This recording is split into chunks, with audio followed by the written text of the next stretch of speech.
and welcome to Wandering Willows Podcast with Mads and Rach.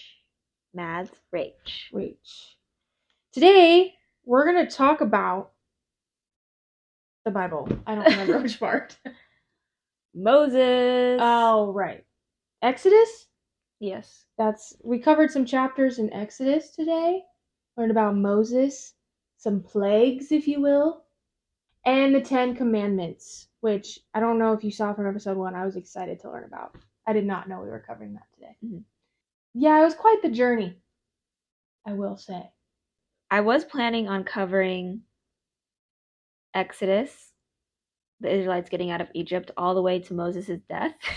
Oh, damn. But that did not happen. We only got through the 10 Commandments. We stopped at the 10 Commandments because we were only like halfway through. Yeah. And we were already recording for like 3 hours. Yeah.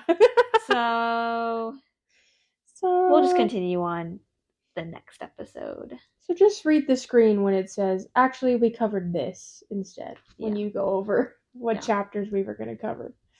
Like always, or we try to do it always. I think we forgot last episode. Just be kind, please. Again, this is just two friends recalling the Bible and learning about it. So it's not misinformation, but it's just going to be from our own memories and my weird questions. It's really not anything to learn about the faith for yourself or to take it so seriously. Just be kind, please. Yeah, I'm not a scholar, a theologian. I'm not even really a good researcher because I get distracted a lot and bored. So I'm just pretty much trying to recall what I learned from my childhood. So, and then, I'm just hearing about some of this stuff for the first time. It's just natural reaction, which could either be like super shocked and dramatic or just like okay, a lot of information to grasp. And of course, I already noticed this when I go and edit the videos. I have more questions as I'm editing because I get to rewatch it and think about it again versus in the moment. I don't want to cut you off if you're in the middle of a thought or I don't have as much time to like develop more thought-provoking questions. So they're going to sound a little silly. Yeah. A little silly. So yeah, just be kind, please. We're just trying to have fun. Before we get into it, we kind of just wanted to give some life updates. We did something pretty exciting. Like this thing? Yeah. We got piercings! Piercings! She had freaking septum piercing. Look how cute. I don't know if you could probably see it. I think it fits her face so well. Good choice. Thank you. And then I got a little stacked earring. So I had my 3 holes, and then I got one in between 2 holes. We'll insert pictures, right? Okay, sure. Okay, yeah. I don't really know how to describe it because this is not the conventional way of piercing your ear, I think. But it was super fun. What else did we do? Got lunch. Got crepes. And a good matcha. Oh, so good. The matcha. Then we went to some local stores. Just looked around. Walked around. It's hot as fuck here. Like 111 degrees. So we're kind of sweaty too. Or I am, at least. Went to a zero waste store. So you filled up your little soap thing. Yeah, it was only like $2 or $3 to fill up my whole dispenser. Love it. Definitely recommend like finding a zero waste store if you can. Because it's not that expensive. And it's better for the world. So it's been a long day. Yeah. I mean, we spent a long time in the piercing place. Oh, true. Because it was a walk-in. We were walk-ins. They were so nice, though. Yeah, they're really nice. The piercing lady said if we ever want a Satanist on the show, she would gladly do it. You never know. I would say I'm Satanist adjacent. Oh, yeah? I'm not. Yeah, I agree with all like their tenets and stuff. Oh, yeah. I've never looked into it. It's really cool. You should. I probably would like it too. I think that's all we wanted to talk about today. We're kind of brain dead now. Yeah. Yeah. We are trying to get better audio. We're trying to figure that out. True. Hopefully soon we will purchase some new microphones. We'll see. Mm-hmm. Because especially after the last episode, I don't know if you guys saw, but we sound like demons at one point. Don't know how to fix that. So yeah, we're going to upgrade soon, I hope. Other than that, though, we just hope you enjoy the episode. Maybe learn a thing or two. Hear our perspectives on things. And have a good time. Mm-hmm. So we're just going to jump into it. Boom. Enjoy Moses' story. Okay. Bye.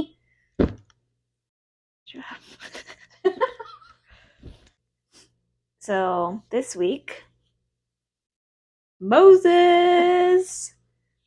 So I titled this slideshow, Moses gets a leading role and the Israelites get the fuck out of Egypt. All right. Okay. So we're going to be going through all of Exodus, but skipping a lot. A few things in Leviticus, like maybe one or two things that I can remember, and then Deuteronomy, a few things in Deuteronomy. Whoa. Okay.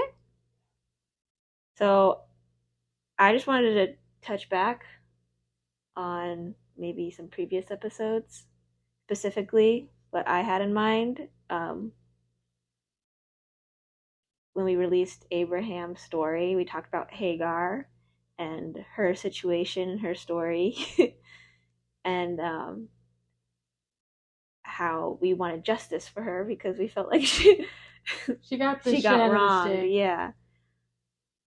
Then I was thinking, well, her justice was kind of like, or her reward for everything she went through was kind of, she has all these descendants from Ishmael, so that was kind of her justice, I guess. Yeah, that makes sense. Yeah. It was like more of a divine justice, not something in her day to day. Yeah. No one got arrested. Fair. Next, what do you remember from last time? Last time it was Joseph's story. Right. Yeah. Joseph. Oh, is this the story? Uh-oh, I'm getting it confused with something else. Is he a favorite child of someone? Yes. Oh, okay. Okay. His dad really liked him, right? Jacob, yeah. Jacob and Rachel. Mm-hmm. Yeah, okay. Is this the story where he has a bunch of brothers who kick him out? Mm-hmm. It is? Yeah. Oh shit, I thought that was something way earlier. Okay. So something about this, because he was the dad's favorite, all of his brothers did not like him and like plotted to kill him. Yes. But one of them like had a change of heart and didn't let him die. Yeah. So then he goes off and does his own thing and becomes like an important dude in Egypt. Yeah. In Egypt. Mm-hmm. And then the brothers go there. Mm-hmm. But then Jacob has a new favorite. It's the younger one. What's his name? Benjamin. And I remember this big reunion between Jacob and Joseph, mm-hmm. right? Yeah, and the brothers. And all the brothers. Mm-hmm. It was like more lighthearted. Yeah. I remember feeling like, okay, instead of like, damn. It was more of a happy ending because like Joseph's whole family moved to Egypt and they settled in Egypt and they were living large and yes, the Pharaoh, they were good with the Pharaoh and everything. Yeah, mm-hmm. I totally remember all of that, and I remember feeling good about it. Mm-hmm. Better about it. Mm-hmm. And he like interpreted people's dreams. Oh, the dream thing. Yeah. Yes, I remember that. Okay, yeah. I feel pretty good about that. Yeah. Really feels like a long time ago, though. That's why I thought we were talking about a different brother. That's pretty good, damn. Okay, do you know anything about Moses, who we will talk about today? Oh, Moses. Obviously, I've heard the name. Mm-hmm. Definitely heard the name, but I really am not recalling anything about his story and what he's done or the lesson you learn from Moses. Mm-hmm. And I actually know a Moses in my real life, so I just think of him. Mm-hmm. So no, I have like no understanding of what he's done for this world. Wow. I don't think. I think he's like the last prophet. Oh shit. Yeah. A prophet? Like someone who corresponds directly with God. Oh. I don't know. I don't know that for sure. Okay. Okay. So, let's jump into it. Okay.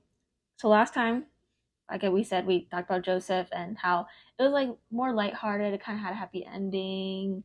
Everything's all good. So there is one thing that I'm sure of, and it's that we're all gonna die, right? Yeah. So inevitably, Joseph and his brothers and his family all die. But they have a lot of descendants. The Israelites have settled in Goshen, a city in Egypt, or an area in Egypt. That's where all the Israelites are. And life goes on, and they're soon forgotten, right? Just like anybody. And just like an individual's life, a monarchy or like a reign of power comes to an end. So the Pharaoh that knew Joseph also dies. And there's a new Pharaoh, and he does not get the memo of Joseph's legacy. He doesn't know who Joseph is.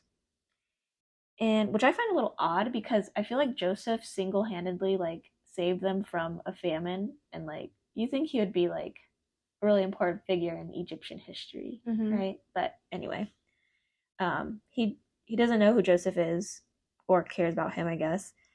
And so this new Pharaoh gets a little paranoid and power hungry, and he sees all the Israelites, and he sees like how numerous they've become, and he's afraid that they're gonna like take over Egypt and stuff. And so he has a solution, and that solution is slavery. Oh, lovely. Put the Israelites into slavery plus infanticide. Infanticide. Murdering of infants. What? Oh, like genocide, but infanticide? Yeah. What? Yeah. He commands the Israelites to become enslaved and to kill all baby boys born to the Israelites. Ooh. The girls are fine, but kill all baby boys. Okay, God. But the Israelites were like, "You're not the boss of me," and they just kept reproducing. And Pharaoh was like, "Yeah, I am. All baby boys must die." And so he like enforced it, and he said to throw all baby boys must be thrown into the Nile River. Damn. Yeah. And so the Israelites were oppressed and enslaved by the Egyptians. So the next slide is a baby floats down the river. Alive? So there is this Levite woman, which is like a tribe in the Israelites, the Hebrew tribe. And she has a baby boy. And so, of course, when he is born, she sees that he's strong and healthy, and she can't bear to throw him in the Nile River. Yeah. Obviously. So she decides to hide him for 3 months until he gets too big to hide anymore. Where? I guess like in her hut. I don't know. Oh, wow. He must have been a quiet baby. Yeah. So she comes up with a plan. A questionable plan, but a plan nonetheless. So she makes a basket just out of like papyrus strands. I don't know what papyrus is. I don't either. That's a company. Yeah. Well, it's like a plant. I think they're like reeds, and like you can wove them together. She wove them. Yeah. And then she waterproofs it with tar and pitch, which is a black substance, right? Tar and pitch. It sounds black.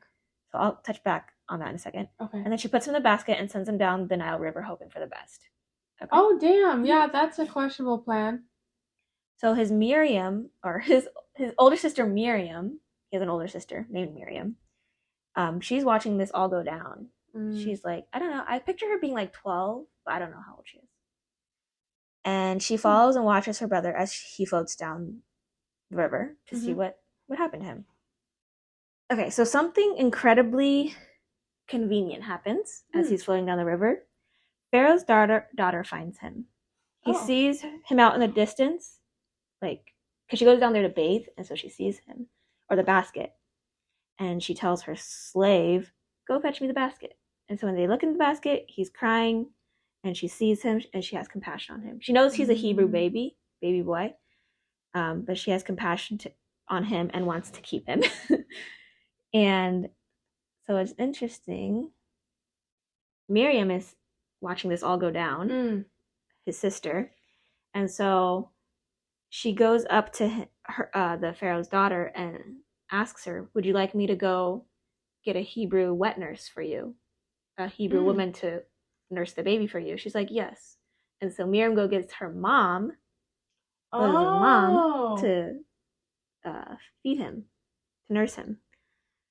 And so basically he gets to be raised by his mom until he's a little older. Yeah, but like quietly. Yeah. Actually, I don't know. I don't know the answer to that. Don't know if if the baby boy knew that was his mom helping take care of him. I don't know if he knew or not, but he did know growing up that he was Hebrew. Yeah.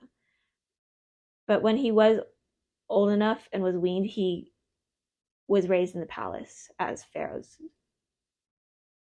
daughter's kid. And then the mom, bye-bye. Yeah. Oh, got you. Right. So Moses is raised as an Egyptian, but he knows he is a Hebrew. Okay, so I want to touch back on the tar and pitch thing, because so this picture, that's how I always thought of the basket. Yeah. Just like growing up, I always saw the picture of the basket just as like a normal basket. Yeah. But tar and pitch, if she coated it in tar and pitch, wouldn't it just be like black? Yeah. Definitely covered, at least on the outside. Yeah. Right? Yeah, that's like really nice looking. Yeah. How much time did she have to make this thing? And it's definitely probably covered in black on the outside. Yeah. I would assume. If it was truly waterproof or whatever. I just thought it was interesting. She's just watching that whole time. It must not happen that far up the river. Yeah. Also, like, that's really morbid that the Pharaoh, right, was just like, throw him in. I assume. Actually, I wouldn't know what to imagine there. Like, if the parents get to just place them calmly in the river, or they take the babies and, like, chuck them. Yeah, I don't know. You know? They want them to die. Yeah. This isn't dying. So I wonder what the method was. The Egyptians might have done it too. They might have just taken the babies away. Ooh! Yeah. That's so sad. Yeah. Also, who the fuck does that Pharaoh think he is? That's like some god behavior, deciding who gets to live and who doesn't. Yeah. Damn. These people are power hungry. The previous Pharaoh was like so chill. The one that liked Joseph. Yeah. Yeah. This one's a little bitch. Yeah. Oh. So this next slide, Moses is a murderer. So Moses grows up watching his people be enslaved, which must have been like a weird complex. Oh yeah. You know? Because he's fine, right? Yeah. He's not being considered Hebrew nor being a slave. Yeah. He's good. He's chilling. Yeah. Yikes. Well, so one day he's walking through the Israelites' camps or like towns, and he sees an Egyptian beating a Hebrew. And what does Moses do about this? I don't know. He kills the Egyptian. Ooh. And then buries him in the sand. Oh. The next day, he sees two of his fellow Hebrews fighting. And he's like, why are you guys fighting? You guys are like brothers, basically.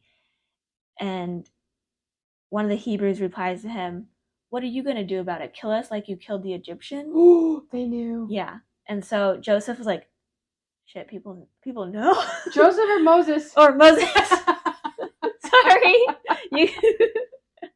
I'm going to confuse you. Moses. We're talking about Moses. Moses was like, oh shit, you saw that? Oh, no. And so he got scared that other people were going to know. And eventually Pharaoh found out, and he wanted to kill Moses. And so Moses fled the country. Okay. So this next slide is Moses talks to a bush. Okay, so quick synopsis of where Moses settles after he flees. He settles in a land called Midian. Midian. Okay. And basically when he arrived there, he had been really helpful to these 7 sisters when they were working in the fields. Mm-hmm. And these sisters told their dad about it, and he's like, well, why didn't you invite him to dinner if he was so helpful? And so they went and got him, and Moses found favor with this guy, and he eventually creates a whole life in Midian, and he marries one of the sisters, Zipporah, which I think that was a cool name, Zipporah. And he just makes a whole new life there. He's a whole new person. Yeah, you could literally be anyone if you just go far enough away. Yeah. So this is like a long period of time where he's here making life. He has like kids and stuff. And, yeah. And actually that Pharaoh dies, and so there's a new Pharaoh. Does he hear this tea? I mean, you're not getting it in the newspaper. I don't think so. I don't know. The Israelites are still enslaved, and I'm gonna read a verse directly from the Bible because I think it's funny. Okay. But I'll explain why I think it's funny after. Okay. So this is right straight from the Bible. During that long period, the king of Egypt died.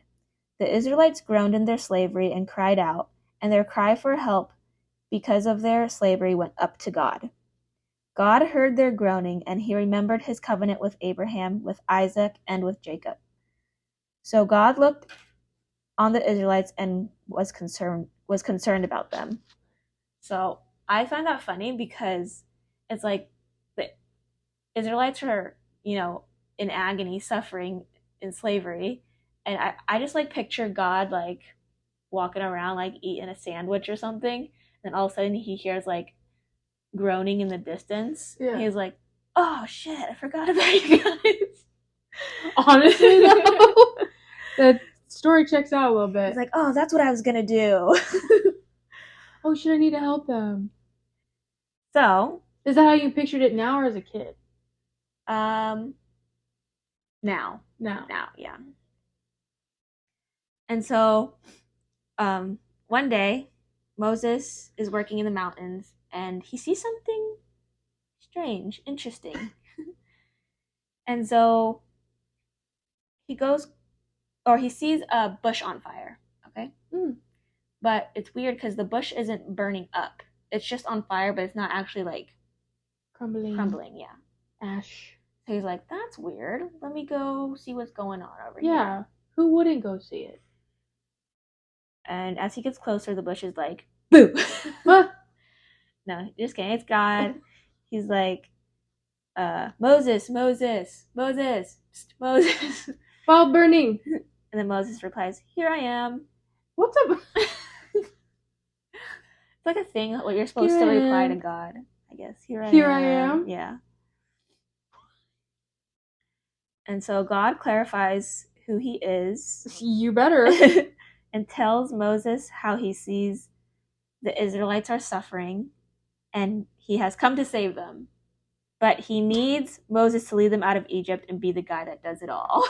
Ay. Moses is like, maybe someone else should do it? Like, why me? No? Sounds like a lot of work, God. Yeah. So Moses is pretty reluctant and anxious about this whole thing. I really resonate with Moses because he is a very anxious guy. How did I know you were going to say that? I would be very reluctant to do this too. Oh, yeah. But God keeps trying to convince him, and Moses is like, well, what if they don't believe me? What if the Israelites and like Pharaoh doesn't believe me that you're talking to me? And yeah. And God was like, see that staff in your hand? He had a staff in his hand. Oh. Moses had a staff in his hand. That hand. whole time where God was like... No, he had a staff in his hand. And God was like, throw down your staff. And so he throws it down, and it turns into a snake. Okay. And then And then he's like, pick it up by its tail. And Moses picks it up by its tail and it turns back into a staff. So he's like, here's a little cool trick you can show them. That will convince them. Yeah. What? And so God was like, so what about now? Eh? And I think God gives him like a few more tricks to do if like the Israelites and the Egyptians don't believe him. Oh yeah, like a leprous hand. So like he was like, put your hand into your cloak and then take it out, and like it was like all diseased and like gross, and then like he could like do the trick. What? This is in the freaking Bible? Yeah, and then also blood water. Like turning water into blood, I guess. Excuse me. That's a Jesus thing. That's wine. Don't you turn your blood into... Wait, what is it? You turn water into wine? Mm-hmm. But this guy could turn water into blood? Mm-hmm. Oh, that's way cooler. I think. I guess wine you can drink it at least. Yeah. Blood. So Moses at this point is still anxious and reluctant. He tries to explain to God how he is not good with words. This is also why I resonate with Moses. Same at this point. Yeah, he is not good with words and is not eloquent in his speech. And at this point, God gets a little annoyed. He's like, hello, I can literally do anything. I can make like the words come out of you. Like, it's going to be fine. And I will teach you, and so on and so forth. It's like, bitch, you need to be humbled. Okay? You're lucky I'm asking you to do this. Yeah. So fucking do it. And then Moses was like, please send someone else. Still. And God gets pissed and was like, fine, I will send your brother Aaron with you, and I'll speak through both of you. Just get your ass to Egypt, or so help me. So enter Aaron, Moses' older brother, who is much more eloquent than Moses and becomes Moses' right-hand man in this whole ordeal. Okay, Aaron being, who are his parents, his real parents? The Pharaoh's daughter? No, his real parents are Moses' biological parents. So they're Hebrew. What's going on in your brain? Moses is the baby that got taken from the river. Yes. By the Pharaoh's daughter. Yes. And then he fled all of that because he killed an Egyptian. Mm-hmm. And now he's in this new land. Mm-hmm. And Moses has an older brother. Yes. Who is blood related? Yes. How? He's older than him, so he was already born when the Pharaoh decided to kill all baby boys. Yeah. So he was already born. And how did he end up in the same new place that Moses is? Because he had to... Oh, okay. I see why you're confused. He's not in the new place yet. Oh. God said, I will also send your brother to Egypt with you. Or your brother will meet you. And you guys will go to Pharaoh together. Oh. So Aaron is currently an enslaved Israelite in Egypt. Oh, they're not together yet. Right. They're not together yet. God's saying you'll meet up with them. Yeah. Oh, okay. Yeah, sorry. No, that makes sense. And he also has the older sister, Miriam. Yes. Okay. So Moses is the baby. So after Moses and Aaron go to Egypt and explain to the Hebrew elders what is going on, they go to Pharaoh and tell them to let their people go. Moses. Let my people go. Pharaoh, of course, is like, no, go away. Oh, yeah, no. So Moses and Aaron perform the staff snake trick. Okay. And Pharaoh basically laughs in their face and reveals that his magicians can do the same thing. Like, it's just like a silly little trick. Magic's a thing? Yeah, I guess. Wow. And so Moses, but then Aaron, because Aaron like threw his staff down too and it became a snake, and then Aaron's snake swallowed the other snakes. Oh. But Pharaoh still didn't care. Yeah, he's like been there, done that. Yeah, it didn't matter, and it just kind of made like Pharaoh a little irritated because he made new laws where like he made the Israelites work harder and put them in worse conditions and stuff. And so the Israelites at this point are discouraged, and Moses doesn't want to talk to Pharaoh anymore. It's just kind of a mess. Or it seems that way to me. It's like nothing's going right. God, I told you. Yeah. I told you.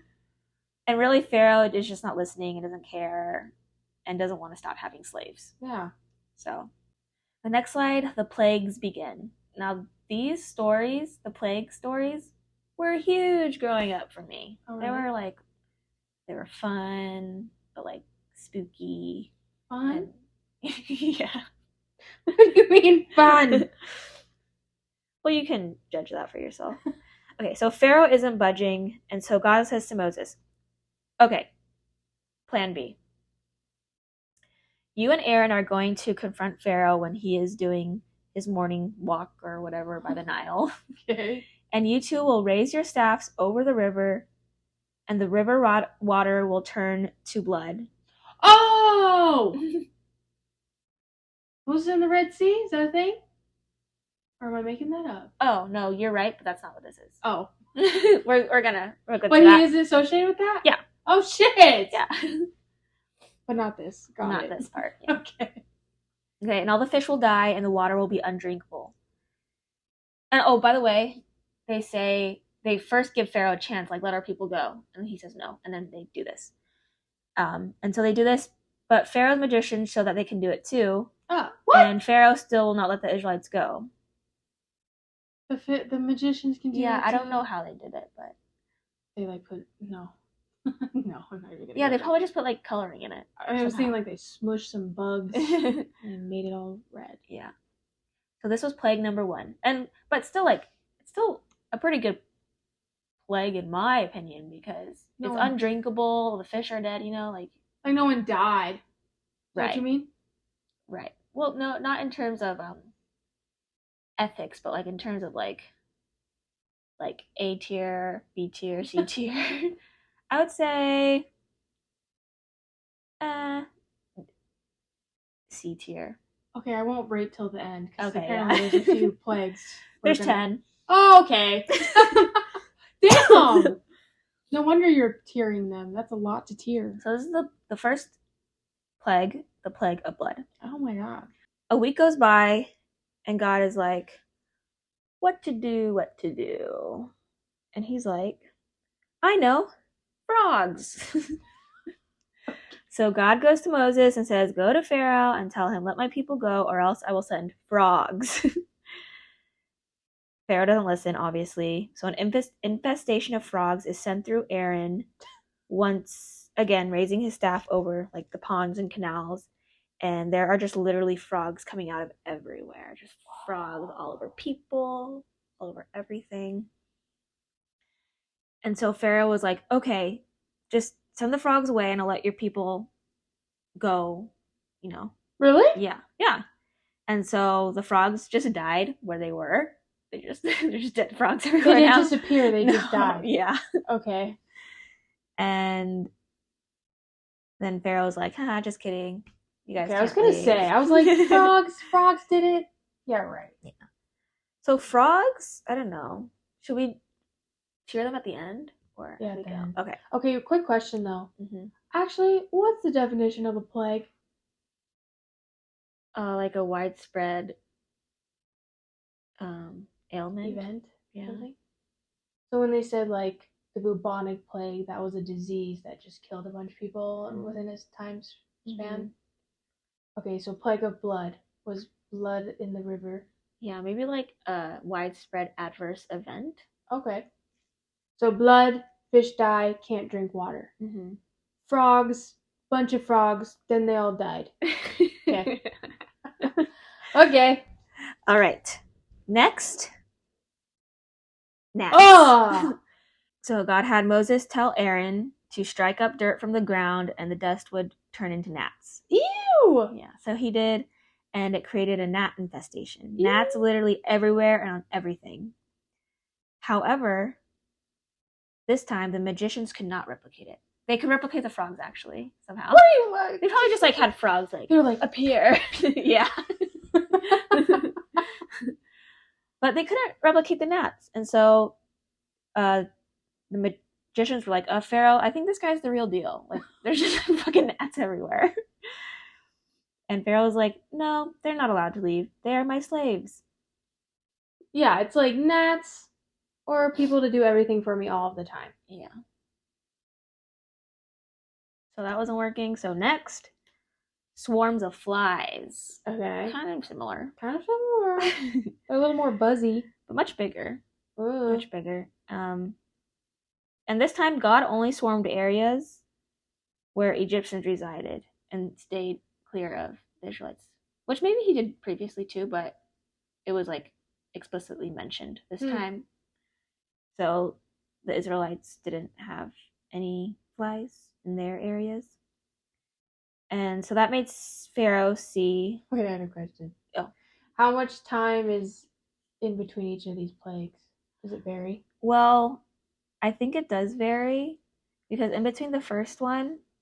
Was a week or something? Was a week, yeah. So I don't know about other ones. Huh. Is this like you picking and choosing what you want to say for this presentation? So like that part it said, a week, and then you just did it for the rest of them? Or the Bible is not including the detail of how long each one is? The Bible is not including. Really? As far as I remember. Okay. Interesting. Yeah. Interesting that sometimes time matters and sometimes it doesn't. Mm-hmm. Okay. Yeah.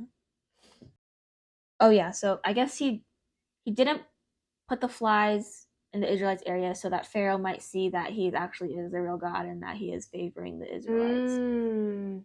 Smart. But Pharaoh, it didn't work. Pharaoh still wouldn't let them go. So I act like I'm surprised again. There's 10 of them, so yeah. He didn't fall after 4. So next, God killed all the Egyptians' livestock, like but kept the Israelites alive, like cows, goats, lamb, sheep. That one's a little bit more serious. Well, getting serious now. Pharaoh saw this, but still would not let them go. He is holding out, bro. Yeah. Next, God sent a plague of boils on the Egyptians. So they're just covered in boils. Ew, that's my worst freaking nightmare. Yeah, so they were really ugly and uncomfortable and sore and stuff. That's literally my nightmare, Maddie. Ew. Ugh. But, of course, Pharaoh would still not let them go. Next. Did he get the fucking boils? I think so. Okay. Wow, he's really stubborn. Yeah. Next, God sends an incredibly damaging and detrimental hailstorm that basically destroys everything.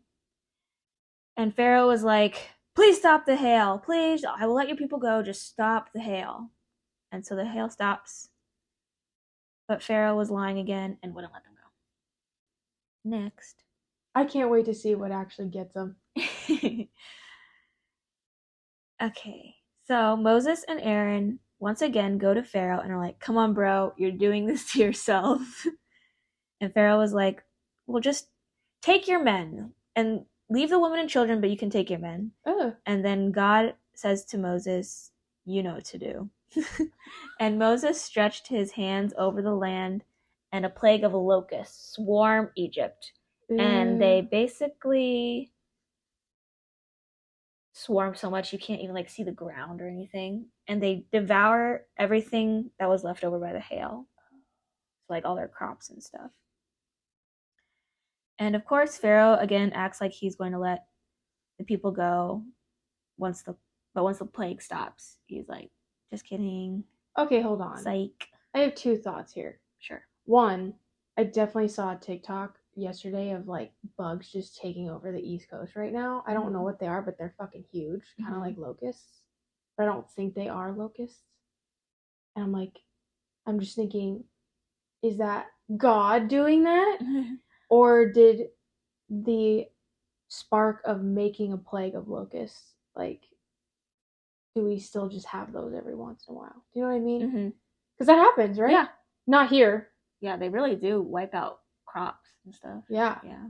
That's interesting. I wonder if, if you believe in this stuff, if, like, that's interconnected somehow. Yeah. And the other thing I was going to say, How does this Pharaoh have all this power? When he's like, no, okay, guys, I'll give you all your people. And then let's say the next day he's like, just fucking kidding. Does he have an army behind him that wouldn't allow all the people to just walk out? Yeah. Do you know what I mean? I'm guessing. So then he must have some kind of like people backing him. And he's like, hey, I'm just kidding. Don't let them go. Yeah. Kind of thing? Mm-hmm. Oh, okay. Yeah, I don't know how many Egyptians there were, but there was like almost 1 million Israelites, I think. Because, like, wow. There's a census and stuff. So I see why they were like, I want all men, women, and children. You can't just keep the women and children. That's a lot of people. Yeah. You need everybody. Yeah. And that's, Moses was like, yeah, we're not leaving until we leave with everybody. Mm-hmm. They are playing the long game. Mm-hmm. At this point, even Pharaoh's officials were like, come on, man, like, Egypt is really struggling here. But Pharaoh still is being stubborn. Next, God sends complete darkness over Egypt. Whoa. So they can't see. Oh, yeah. And Pharaoh's like, fine, take your woman and your children too, but leave your livestock. God, this man. He's a negotiator. And Moses was basically like, we do not negotiate with terrorists. And Pharaoh was like, neither do I.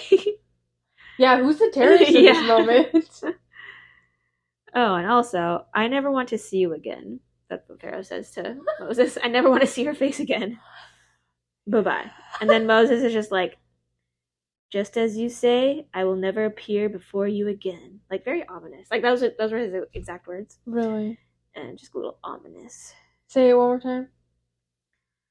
Just as you say, I will never appear before you again. Was that a lie? No. Oh. So God has one more plague up his sleeve. Yikes. The plague of all plagues. Hold on, don't say it yet. Don't say it yet. Hold on. So they still are not happy with him wanting to keep the livestock? They're like, no, we need that too? Yeah. Okay. Okay. The plague of the firstborn. Interesting. And Passover. Okay. So the final plague is the plague of the firstborn. God tells Moses that he is going to kill every single firstborn son of the Egyptians. Damn. That includes all firstborn males of humans, cows, anything. Wow. Firstborn, yeah. But then thought just popped in my head. He already killed all the livestock. Anyway, yeah. So. Well, all the livestock of the Egyptians. Yeah, but not the Israelites. Right. Livestock. Right. Is that who would also be affected? No, the Israelites won't be affected by this plague. Yeah. But they saying when they reproduce somehow, all the new cows. Maybe they got new cows from other places. Yeah. How's the supply and demand here? I don't know. We also don't know how long it was between. Yeah. So true. Maybe they did some trading. Oh, okay. So I know what you're wondering. What am I wondering? How will God know who to kill? As in, yep. How will he differentiate between Egyptian firstborns and Israelite firstborns? Yeah, that's exactly what was going on in there. So God commences the first Passover. What the hell is Passover? Okay, so I'm going to try to explain this because I didn't put an explanation. So I'm just gonna... So I'm going to do a super synopsis of a synopsis. So basically God's like, he's telling the Israelites, he's telling them to get ready to leave, basically. Yeah. To be ready. So he's like, pack all your things, get some bread ready, but don't put yeast in it yet, because we're gonna have to leave really quickly.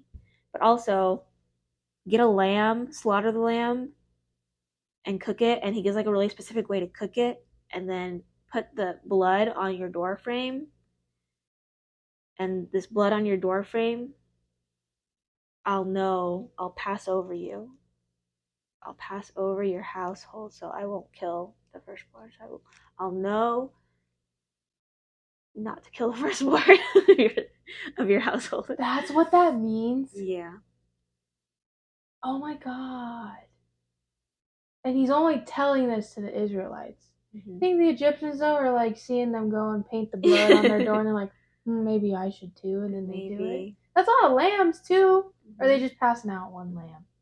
Well, they said if your household isn't big enough, share. You can share a lamb. So detailed. Cook it this way. It was very detailed. That's why I got kind of like a little overwhelmed with how to like explain everything. Like, yeah. What is the symbol? What do you mean? They just paint it. Just like a stripe. Huh. Yeah. Just outline it. And so he'll know not to murder that first baby. Man baby. Yeah. Boy baby. Yeah, okay. So God floats over Egypt during the night and kills every firstborn son. In a day? In a damn day? In a night, yeah. Wow. Yeah. All happens at once. And Pharaoh wakes during the middle of the night and hears intense wailing. Oh. Yeah. So everyone is like, so it's like all the prisoner firstborn, all their firstborns, like literally every firstborn of the family. Okay, hold on. I don't get that. So it's one night where he's just somehow knowing that in the houses that don't have the symbol, like any male that was technically considered a firstborn will die. So you're telling me if it's like a dad that was technically the firstborn of a different man who could be dead, like the grandpa could be dead. If he's considered a firstborn, bye? Really? Yeah. So it's like the second brother or the second kids, that's the only ones that get to stay? Whoa. And it's only males. Interesting. In one night? Yeah. Does he do this again later? Like, or it's just this one time? Just this one time. So if a woman had a baby like a couple days later, that was her first male son, that one is not going to die. I think so. It's only in one night. Weird. Yeah. Okay. Yeah. And so Pharaoh wakes up and hears all the freaking out, people wailing that all these people are dying. And so he goes to Moses and tells him to take his people and leave. So, after this 10th and final plague, Pharaoh finally lets the Israelites go. You know, you just have to murder a few thousand people for him to be like, oh, okay, I fucked up. Yeah. That's a big fuck up, sir. You probably should have done it after, like, the gnats. Oh, yeah, we should go and rank them. Oh, yeah. Okay, we're going to rank the plagues. But what's the tierness? Like, what I'm thinking of is like how effective it would be.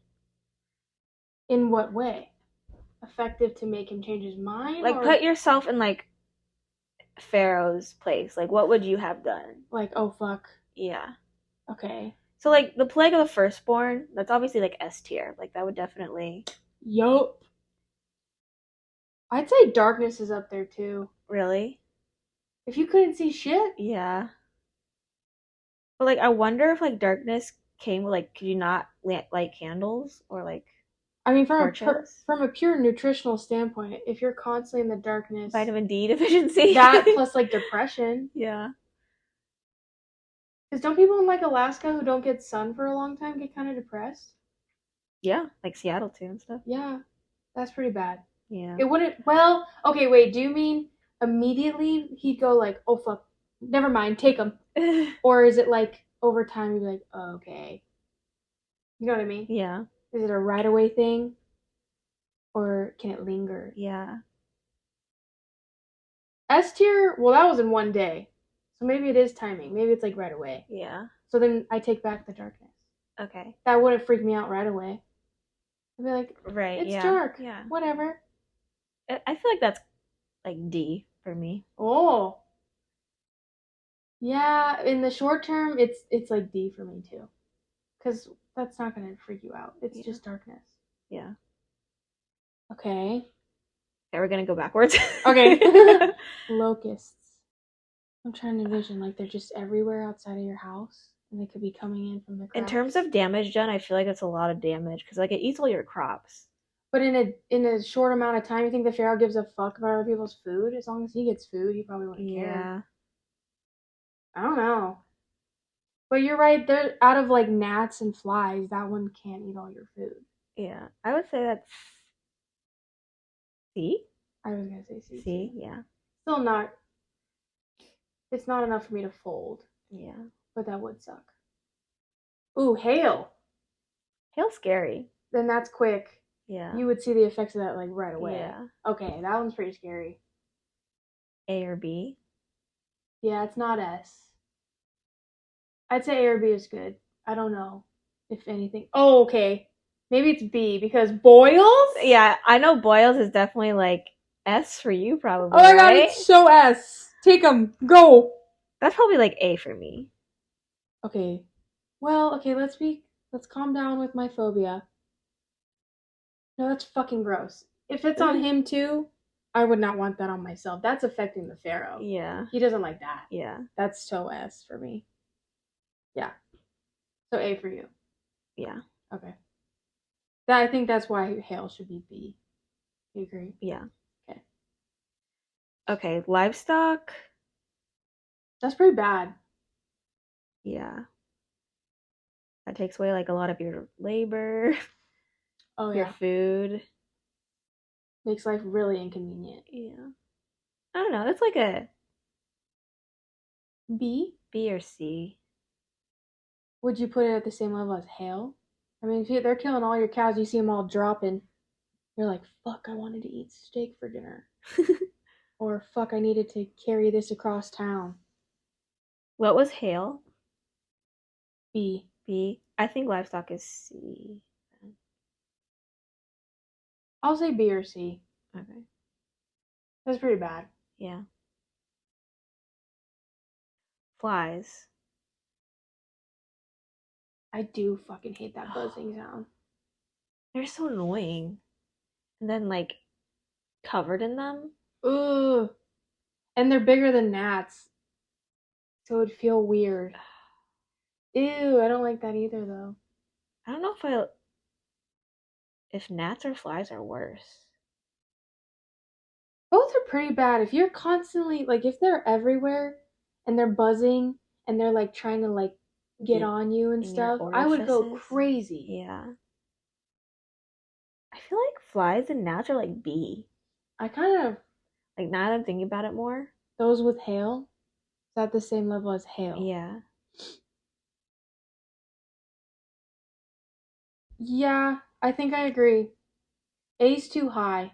Mm-hmm. But then going down to C or D, no, that's pretty fucking annoying immediately. I probably wanted to stop. Yeah. But here's the thing, I kind of get him though. Because if that happened and I was like, okay, fine, you can take them. And they all disappeared, it's no longer bugging me. So I'd be like, well, like, just kidding. Yeah. You know? So maybe it is C for me. C? I see why he would say that. Just to get rid of them. Okay, C. Mm-hmm. I agree. Frogs. Frogs is like D. Yeah. I don't think that would freak me out enough. Yeah. Be hella ribbity. This would be like annoying. You can't step anywhere.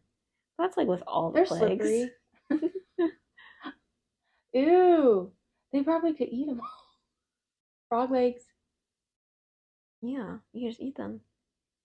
I think the sparrow would think that way. Yeah, no. D. Frog. Where else? What else was at D?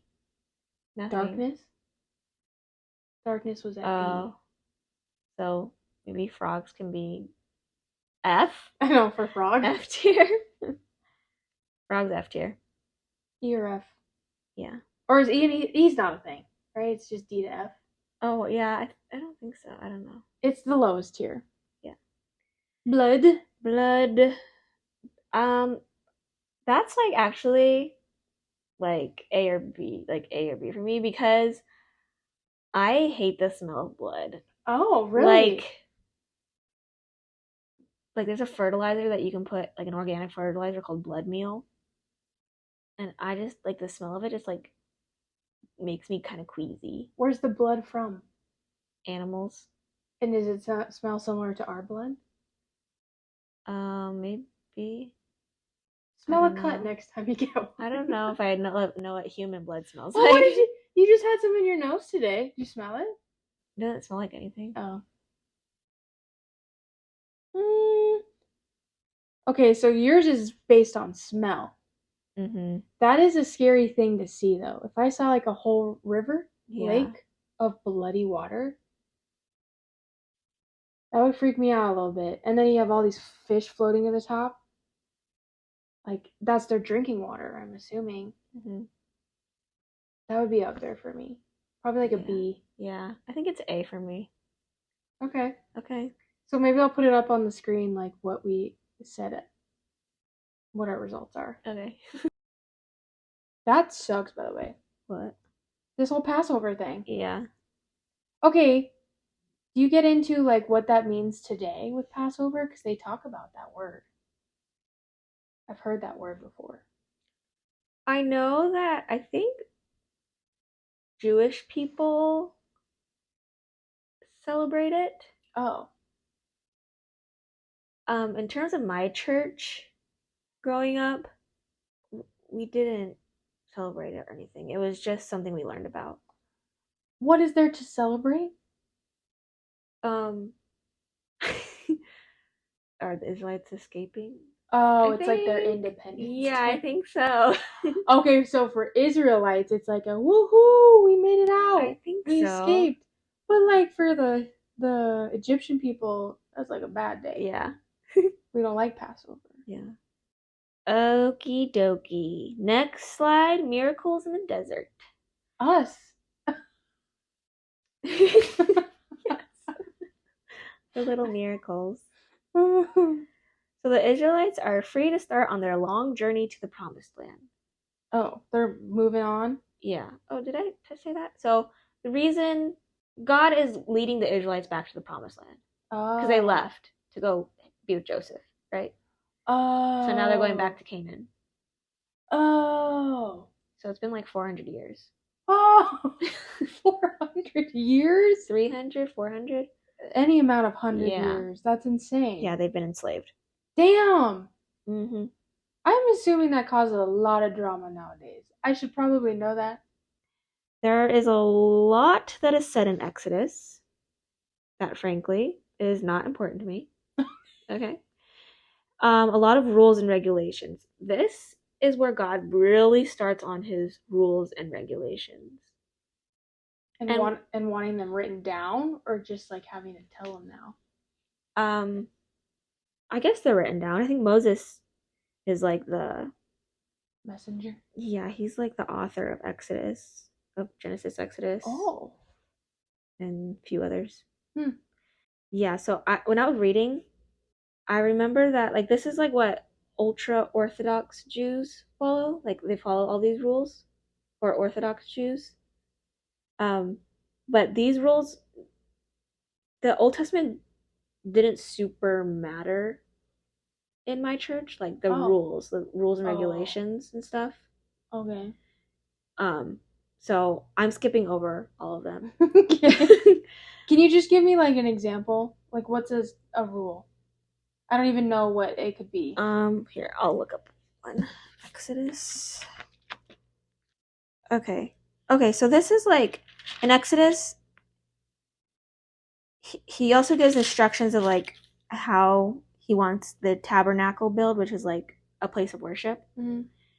And so he gives all the instructions like make a table of acacia wood, 2 cubits long, a cubit wide, and a cubit and a half high. Overlay it. I don't know.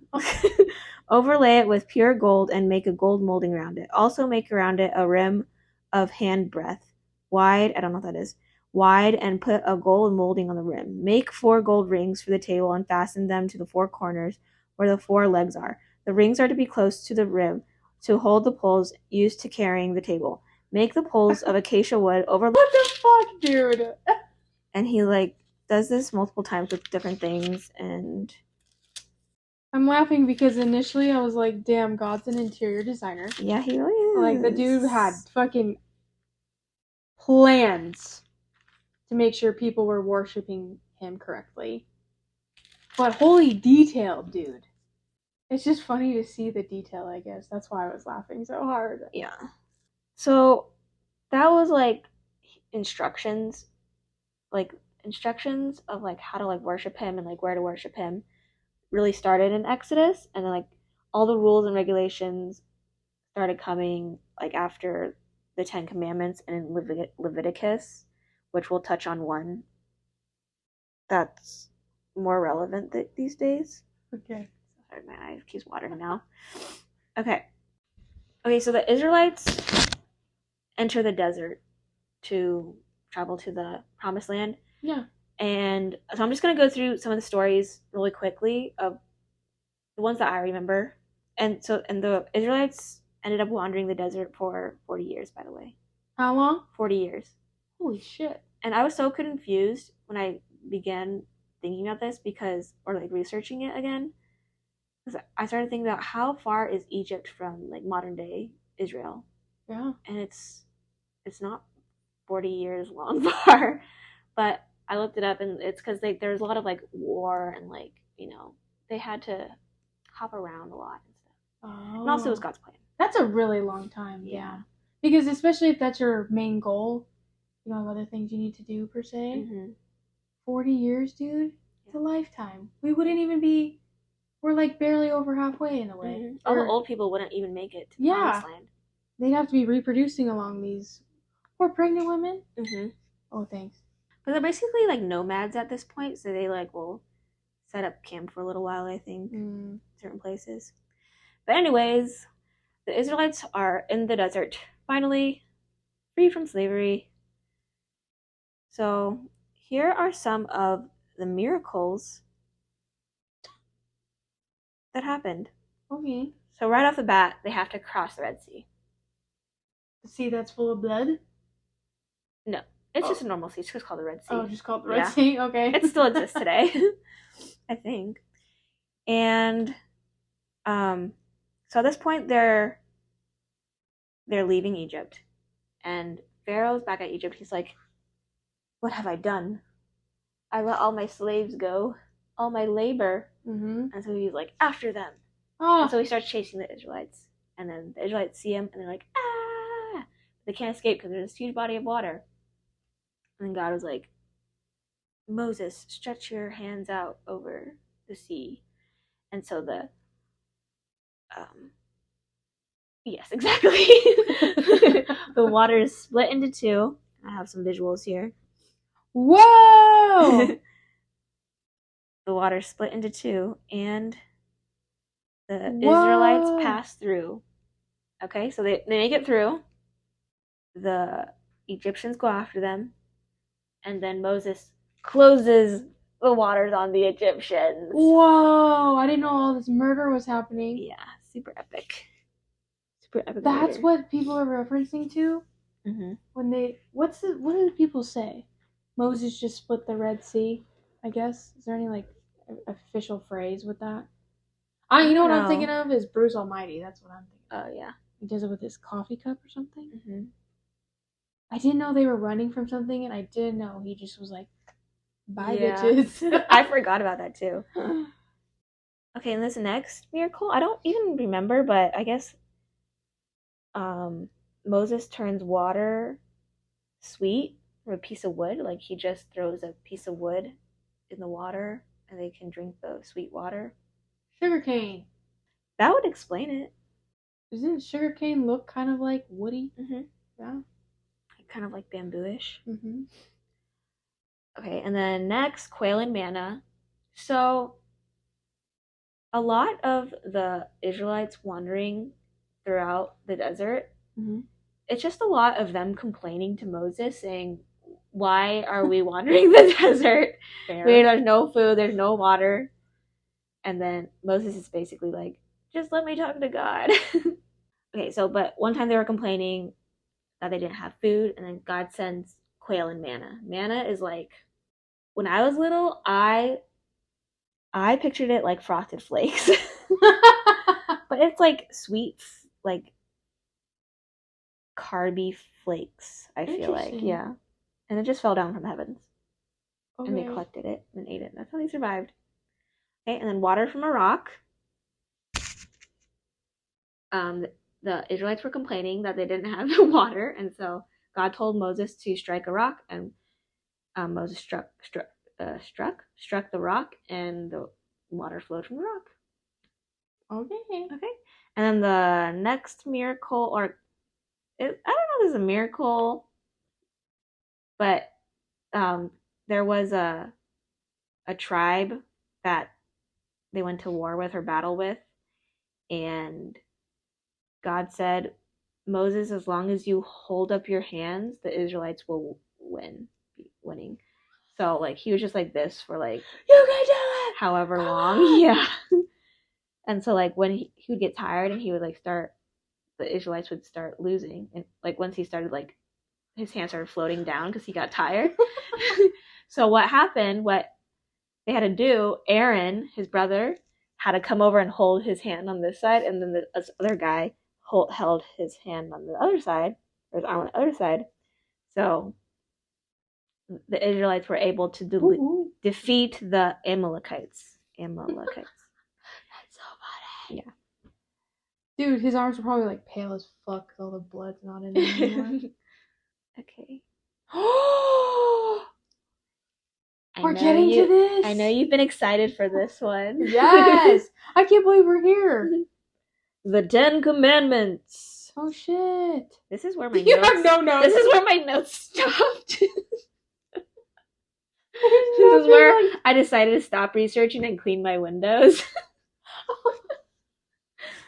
Okay. So, let's just go over this real quick. There's a timeline to this. I don't know how long they were wandering. I want to say 3 months. Okay.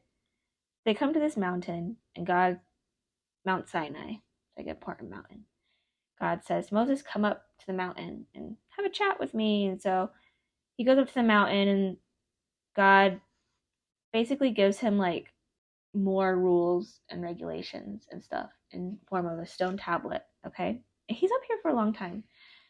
And so he gives them the 10 Commandments and the other laws, including the Sabbath.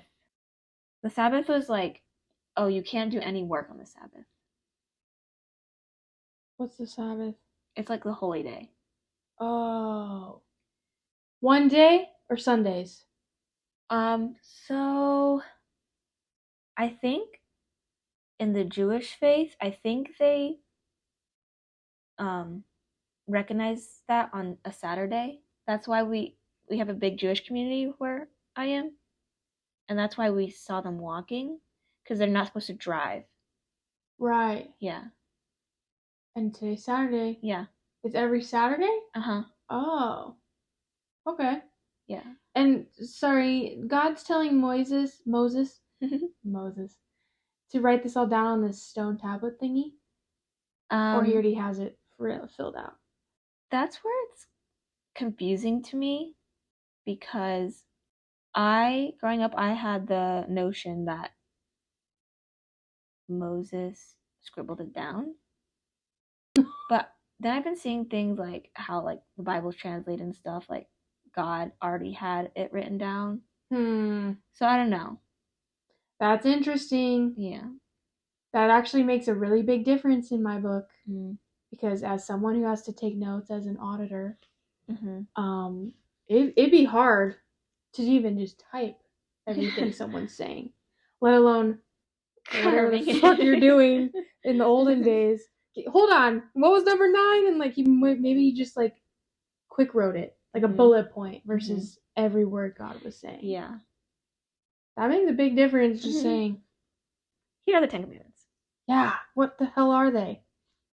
This is how I was taught in the Lutheran faith. This is how it is written in what is called the Small Lutheran Catechism, which is how Lutherans interpret certain things. Okay. And like the teachings of the Lutheran faith. This is different than what's in my Bible, but this is how I learned it. Slightly different. Slightly different. Doesn't really even matter. But it's different. And there's so many different interpretations and like translations. It's just Crazy. Okay, let me get this straight. So you had not only the Bible that you were supposed to be abiding by, but like another book that was basically summarizing at least this part of the Bible to some degree. Yeah, basically it gave like one of the commandments and it says it explains it, it states it, and then explains what it means. Bro, that's like, that makes me think of my own job, and they have the federal government regulations that we all have to follow, but it was so much that they made something called the compliance supplement, which like summarizes and explains in more detail what we need to worry about of the big regulations from the federal government. Just sounds similar. Yeah. Like you're getting a shortened version from all of this info up here. You know what I mean? Mm-hmm. And I was saying that because there's a lot of holes in this compliance element where it's not word for word, and they have a hard time referencing and stuff. So I just imagine if that's how we're feeling today with all of the info and knowledge we have, I can't imagine what your church and like other churches are just trying to include in this smaller book or portion, and how things get really jumbled there. Not one for one. Yeah. Number 1, you shall have no other gods. I'm going to try to see if I can do it off memory. Okay. Because these were part of my memory work growing up, okay? I used to have to memorize these and like the what does this mean part. Wow. Yeah. Okay. Number 1, you shall have no other gods. Number 2, you shall not take the Lord's name in vain or misuse the Lord's name. Like, oh my God, God damn it. Like stuff like that. Number 3, remember the Sabbath day by keeping it holy. Number 4, honor your father and mother. Number 5, you shall not murder. Number 6, you shall not commit adultery. Number 7, you shall not steal. Okay, 6 was not commit adultery. 7 was you shall not steal. 8 was, 10 is you shall not covet your your neighbor's wife and his belongings. Number 9 is you shall not covet your neighbor's house, right? 8? What am I missing? Oh, you shall not lie. That's basically you shall not lie. False testimony. Yeah. Interesting. Yeah. I love how 10's like, you can't covet your neighbor's wife or his manservant or his maidservant, his ox or donkey, or anything really that belongs to him. You know? Yeah. That's so specific. Honor your father and mother. Debatable. Don't murder. That's a good one. Commit adultery. What does that mean? What's the scope of adultery? Do not cheat on your... I believe in that one. Do not steal. Yeah. Well, that one's debatable. Depends on who in the situation. Well, okay. I follow this guy on TikTok who's like he studies like translations of the Bible. And in Hebrew, the Hebrew word actually translated to like you shall not kidnap. But somewhere along the way, like in the King James Version, it changed to you shall not steal. Oh. So isn't that interesting? That is interesting. Different like agendas and stuff. So like kidnap, would make more sense because there's like a lot of like nomadic tribes and like you might want to just like snatch a child, you know, as your slave or whatever. But in like the King James era, it would like keep peasants from like stealing your riches or stuff like that, or keeping like peasants in check and stuff. Isn't that interesting? Yeah, that the concerns differed. Yeah. And this one seems, not the steal, sorry, the one about not kidnapping makes a lot more sense for like beginning rules of the world. It seems like God's priority to say that was in favor of humans, like not hurting other humans in a way deeper way. Yeah. And then King James was like, materialistic possessions. Yeah, just don't steal in general. Yeah. That's very interesting. Don't lie. That's also hard. I get it for this time. And I wish they would have followed it then. I think it would have set us up to be a lot better now. But that's a hard one. What does shall not covet? Is that it? Covet your neighbor's house? What does that mean? So don't, like, be okay with what you have, I guess. Like, don't want, don't desire your neighbor's belongings. Got you. Yeah. Just like love yourself and your own shit. Okay, misuse the name. Is that not honoring him? By wanting to say his name when you feel some type of way, good or bad. Just kidding. Because I know that's not true. Remember the Sabbath by keeping it holy. Sure. We love a good, relaxing day. Mm-hmm. And then have no other gods. Debatable. If God is real, the one and true only God, then the first three make sense to me. Sure. The others, I feel like, are very, like a institution, like a Christian cult, like the ones that the Duggars. Ah, yes. I feel like they could just be really manipulated for abuse. I agree. Yeah. You know what? I watched that documentary. I saw it. It's crazy, right? It blew my mind. Ooh, like the honor your father and mother one. Yeah. I would love to see how that was like originally, like the original translation. If it was like actually honor your father and mother. And that's so subjective for how long. I mean, like, if you go and start your own family, you become the father and mother. Yeah. So, like, does the level of respect go away because now you are the father to be honored? Mm-hmm.